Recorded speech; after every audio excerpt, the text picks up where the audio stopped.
পৃথিবীর সবচেয়ে বড় পাপ হলো শিরক। রাসূল সাল্লাল্লাহু আলাইহি ওয়াসাল্লাম বলেন, আকবরুল কাবায়ের সালাসা, সবচেয়ে বড় পাপ তিনটি। তার এক নাম্বার বড় পাপ হলো আল ইশরাকু বিল্লাহ, আল্লাহর সাথে শিরক করা। দ্বিতীয় বড় পাপ হলো উকুকুল ওয়ালিদাইন, পিতা মাতার অবাধ্য চলা। তৃতীয় বড় পাপ হলো শাহাদাতুজ জুরে, মিথ্যা সাক্ষী দেওয়া।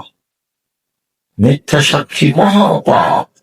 চট্টগ্রাম কেন্দ্রীয় জেলে কত মানুষ আছে 20 বছর, 25 বছর, 30 বছর থেকে, ও নিজেই জানে না আমি কেন জেলে। জজ জানে না ঘটনা কি, উকিল জানে না ঘটনা কি, সাক্ষীও জানে না ঘটনা কি। সাক্ষীকে বলেছে এই কত টাকা লাগবে রে, তুই যে জজের সামনে বলবি আমি নিজ চোখে মারতে দেখেছি, কয় টাকা লাগবে বলবি, 1,00,000 টাকা। ঠিক আছে, যা নিয়ে যা, কালকে সাক্ষী দিবি। তখন ওই জজের সামনে বলবে আমি 2 চোখে মারতে দেখেছি।